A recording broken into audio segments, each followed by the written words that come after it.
back, wonderful listeners, to another empowering episode of the Hype Coach podcast. Of course, I'm your host, Safa Al Chami, and we're going to dive deep into a topic that is very close to many of our hearts. See, when we pull together the topics for the podcast, they're very much influenced by social proof of clients that come into my office, PMs that I get on Instagram, emails that I get from people, or really issues that are actually being noticed. And I think we have a lot of empathy, such as the hijab one that we did, the narcissistic one that I did, and of course the puberty one that me and Nazreen did a couple episodes ago. So we're going to dive deep into this topic that's very close to many of our hearts. I have a lot of people wondering about the sensitivity aspect of their emotions. So if you describe yourself as a sensitive human being, some people will find that a green flag. I actually, as a therapist, I actually see that as a red flag. And you're going to understand why. If you explain to me that you are a sensitive person, it means that you take other people's words into effect and then it affects you personally. It can be a good thing in the context of which you use it, but it can actually be your downfall. What does that mean? Why can you describing yourself as a sensitive human being be described or taken in as it's a red flag? If you're a sensitive human being, it means that you don't have that mental boundary to separate you and another person. But when you hold people accountable for their words, there is a difference between allowing it to affect you. I am going to go so deep as if you describe yourself as an empath, it can also be your red flag, because that means you regard other people's emotions before yours and other people's opinions before yours. That also means that you're in a giving persona. So you've given a lot of people your time, your effort, and you don't know how to fill up that cup back up. So we're diving deep into the topic of how to stop being an emotional sponge. We live in a very different time where you have to have thick skin. If you're going to teach your children any skill, you must teach them that they can't take everything people say into effect. Not every single piece of feedback is criticism, and not every piece of criticism is feedback. But if you teach your children how to be bulletproof, ultimately what you're teaching them is how to be bully-proof as well. But how do you teach a child that if you lack the skill yourself? If you take things personally, your children are also going to model that subconsciously. Now, the ages between 0 and 7 for a child, we know that it's very important. You basically program their sense of belonging in a way where obviously you're setting up the foundation. And if you're teaching these subconsciously, the reason is because their brain waves are in a different wave state. So if you're teaching your child how to be bulletproof, you must first enhance your capabilities and your skills in order for you to do the same. Have you ever found yourself soaking up in the emotions around you like a sponge, leaving you feel emotionally drained, overwhelmed, and really like you have nothing more to give? It's really common, but fear not, because today we're going to unpack the issue and equip you with practical strategies to reclaim your emotional sovereignty. So as we explore that concept of not taking things personally, it's a skill that requires practice and self-awareness as much. Often when someone lashes out in a hurtful or they behave in a hurtful manner, it's actually a reflection of their own inner self and their inner turmoil, rather than being a commentary of your worth. By recognizing this, you begin to cultivate a sense of detachment and preserve your emotional well-being. So I actually do this skill in session as well as during hypnosis. I give my clients this sense of a bubble. Everything inside this bubble is you. Everything outside of this bubble is not you. You are in control of your bubble. You are not in control of the bubble without you. Everything outside of this bubble, you are not in control of. So that also means the only thing that can penetrate this bubble is light, air, and space, and anything you allow into your bubble. But the funny thing is, a lot of people take this as the bubble should be like a sponge, that you need to absorb the outside environment. And I will tell you, no. If something is about to hit that bubble, it should reflect and bounce off like a bouncy ball. That is the exact definition and the technique that I use with my clients to teach them emotional boundaries. Now, as we know, there are some people in our life we actually can't break away from, cut ties with, whether they're toxic, whether they're just opinionated, whether they're negative, or whether they have toxic positivity, which means they perceive themselves as very optimistic. They're very perceived as an optimistic person, but really, they're very egotistical. They downgrade everyone around them. They belittle everyone around them. That's toxic positivity. That actually means that this person actually is a pessimist, not optimist. So we're going to have this whole range of people around us. Live away from these people. That sometimes we can't cut ties with these people. But there is a way to coexist in this world without having the need to get wrapped up in a conversation that's going to hurt you. Yeah, guess what? That's basically the definition of coexisting. I mean, we live in a world with 7 billion people. You're going to give or take a couple. There is going to be a very high chance that you're not going to see eye to eye with most of the people in the world. Do you agree? Yes. So there are people who you're just not going to like. There are people who you just don't value. There are people who just don't see their value or their perspective. But the idea here is to take control of your own emotions. The reason why people have a lot of mental health processes such as anxiety, OCD, and a whole range of other intrusive thought-based mental health processes is actually because they don't know what they're in control of and what they're not in control of. So they get those two values interrelated, connected, and unfortunately, it can also get mismatched as well. So people can take the external world as a sense of validation for what they should feel inside. No. I'm going to tell you that being an empath can be your underpinning, and unraveling. So as we talk about your intrusive thoughts, everyone has intrusive thoughts. You're never not going to have intrusive thoughts. There are times where you should listen to them, and there are times where you shouldn't listen to them. There are times where your intrusive thoughts you allow to run the show, and there are times where you're going to put a halt to it and say, nah, that's enough's enough. It's not healthy. I don't like it. And this is the skill set that a lot of people lack. When you lack the skill set of figuring out what and where and what you should listen to and what you don't, you will realize that ultimately you hold the power overall. If you think about your mind as a control room, you have a control room of your mind. You're allowed to figure out what to work with and what to not. You have anywhere from 6,000 to 60,000 thoughts per day. A good quality of your thoughts are not going to be worth listening to. But you're so used to proving yourself right, you forget to prove yourself wrong. So as we talk about the intrusive thoughts, your mind have a habit of wandering into dark corners. So you actually, if you go into neuroscience, your mind is wired to remember the negative. As you replay events and you conjure up the worst case scenarios, you're wired to remember the negative. That's why bad news travels better than good news.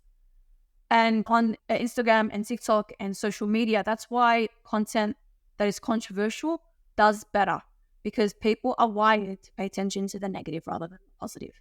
It doesn't mean that people are negative. It just means that our minds are wired to do that unless you go out of your comfort zone, do the work needed, and figure out what needs to be changed. Just because a thought enters your mind doesn't mean it's true and it's not worth dwelling on. As we explore the techniques such as cognitive reframing and mindfulness to challenge these intrusive thoughts and regain control of your mental landscape. As we move on to the boundaries, we know that there are mental boundaries as well as physical boundaries. And as you establish clear boundaries, it's crucial to protecting your emotional health and preserving the energy that you hold. So every single time you let go of that boundary, you're taking precious energy out of your garden of thought. So imagine as like you're pouring into someone else's cup when your cup is empty, or you're trying to plant a seed from a seed that has no nourishment. You're just planting rocks. That's what you're doing when you don't have clear boundaries. And I think many people lack that skill of boundaries. Where do people start and where do you start? Where do their needs stop and where do you start? Where do people's needs, such as your family, start and where do you stop? And we come to this idea that should you love people unconditionally? Now, when you love someone unconditionally, that means you have no boundaries around them. When you have no boundaries around them, no matter how much you love someone, that's going to really be toxic. It's going to be very negative and it's not going to work out in your favor. Everyone should have a condition. Not as if you're expecting betrayal, but it's as if you've placed that boundary to protect yourself and your energy and your emotional well-being. These are practical strategies to setting boundaries in various aspects of your life, from personal relationships as well as professional ones. Remember, boundaries aren't selfish, and it's necessary to maintain healthy relationships and honoring your own needs. Now, a lot of people actually say to me, I feel bad for putting up a boundary. And I will say to them, that is an indicator where you should put up a boundary. And people will say, but I don't know how to put up a boundary. What if they say no? Well, boundaries start by you saying no, not when they say no. Your boundaries start with no, you're not allowed to. Okay? You should have boundaries. Otherwise, everyone is going to walk all over you and you are going to enable it and allow it. You should have boundaries with your children. You should have boundaries with your loved ones. It is crucial for protecting your emotional health. And I see this in mothers a lot. Everyone's like, but my family comes first, my family comes first. That's fine. But you should come first before them. Because as a mother, if you don't come first, then if you're not happy, the rest of the house isn't happy. I will tell you a little testimonial about one of my clients that I was working with recently. So she actually had no boundaries. She came to the office. She's like, hey, I'm an empath. I don't have any boundaries. Everyone, I'm always giving people advice. I'm basically everyone's unofficial therapist. She's like, I was actually contemplating one point in my life becoming a therapist myself because I'm giving everyone advice for free and I might as well get paid for it. And I said to her, slow your roll, girl, slow your roll. She's like, I'm an empath. And she's like, that's one of my strong suits.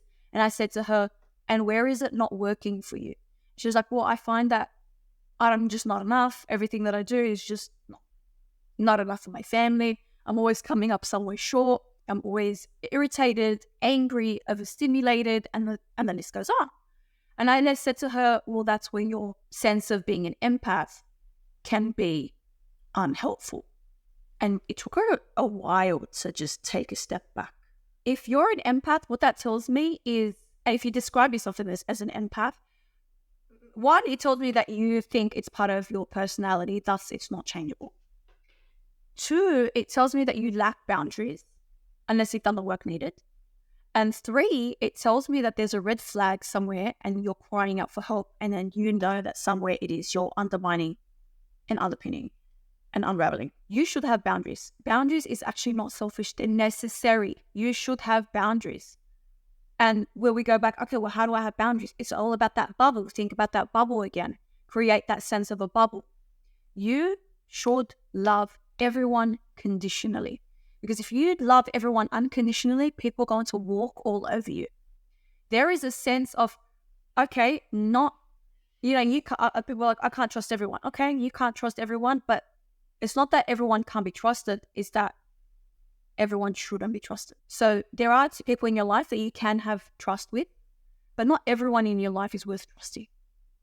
And there's nothing wrong with holding that boundary. As you navigate the journey between emotional resilience, it is essential to practice self-care and self-compassion, which means you come first, which means you place yourself as a priority.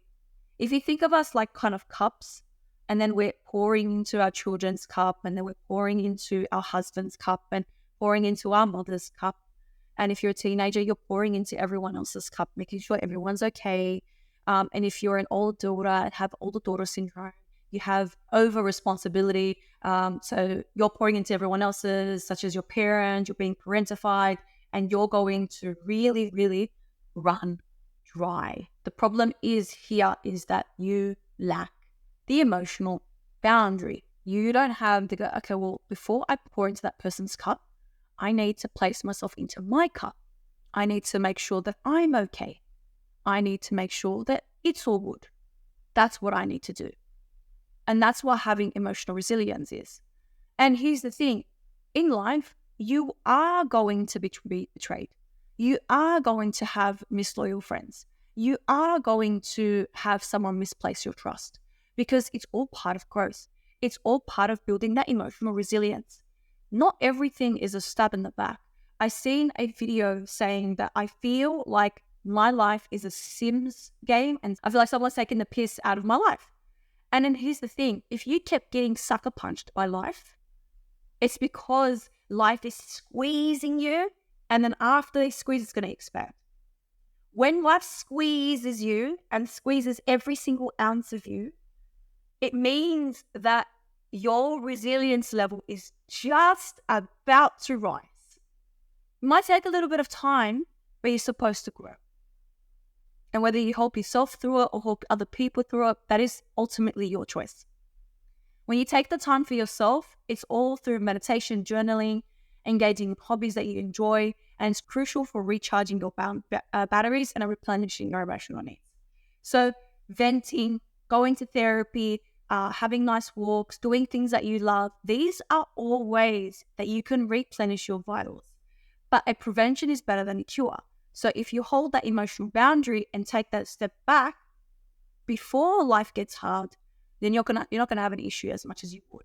So ultimately, okay, let's say someone says something really sensitive to you, or someone says something really harsh to you. The problem here is they're gonna say it. That's fine. That says something about them. If they have a need to belittle you, you still have a choice on whether or not you are belittled. So no one can make you do anything without your permission. So if I say to someone, you're a piece of shit, and it affects you, that means you do believe that you are a piece of shit. If I say to you, okay, you have the most ugliest face shape, you have horrible green eyes, and you're just horrible overall, and you know within yourself that you have a very strong foundation of what you look like, what you stand for, your values and your beliefs about yourself, then that won't affect you. When someone says something and it affects you, it's because you believe it to be true. Some form, somewhere. You can't affect someone who doesn't believe what's going to be affected by. So if someone says something and it just doesn't resonate with you, it's like, nah, I don't believe it. It's going to bounce off your bubble like a bouncy ball. You are responsible for the emotions of yourself. You are not responsible for the emotions done or made by others. You are obligated on your own emotions, not on someone else's emotions. You are in control of yourself and your bubble. You are not in control of other people.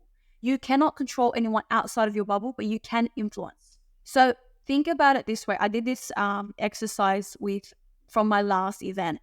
My last event, I had about 25 women, and it was a very niche event. I was doing inner child healing. It was all about trauma. And I did this technique, and it changed the game. And I had the room in tears. I said to them, and I quote, if a 6-year-old version of you walked into the room, what would you say to her? And I said to them, write all the things bad that you say about yourself. What do you think about yourself? Just say it, write down in your journal. Leave that girl in the corner. Write down in your journal what you think about yourself. All the negative shit that you think about yourself. And literally, like, girls are just writing pages and pages and pages. And I said to them, okay, now remember that girl, bring her right up to you, and I did this during hypnosis. Now say to her read her out all that shit that you wrote down in your journal, the pages and pages and pages. And a lot of them go, no, I don't want to do that. I don't want to do that. That's horrible. I would traumatize her. I would affect her. I would never grow her self-esteem further than she can throw it. And I said to her, so why do you think it's okay to speak to yourself at a 30-year-old self? You are not supposed to speak to yourself in a horrible way. You're supposed to speak to yourself calmly. So if you lack love for yourself, you're going to lack love to other people. So build that wall, build that garden, grow that garden within you first, so that the way you can harvest it for your generations to come, as well as your family. That's what I'm going to leave you with as today. Please understand, as a reminder, you are not responsible for the emotions of others, but you should take into account what you say from your tongue. You are not obligated to carry their burdens, but you're allowed to help them. And if they don't take the advice, it's not personal, it's within them. By implementing these strategies we've discussed today, please know that you are supposed to prioritize your own mental well-being, and you can reclaim your power on your life as you live life on your own terms. That's all I got for today's episode of the Hype Coach podcast. If you find these insights valuable on your journey towards emotional freedom and empowerment, remember that you have the power to shape your reality and live authentically. Until next time, stay hype, stay empowered, and keep shining bright. Have an amazing day. Thank you for tuning in to this episode of the Hype Coach podcast. If you did enjoy this podcast episode, please share it on your socials. You can find me on IG, Safa Al Chami, TikTok, The Al Chami Life, and you can book a personal therapy package at my website, www.thehypecoach.com.au. I look forward to working with you. Let's grow.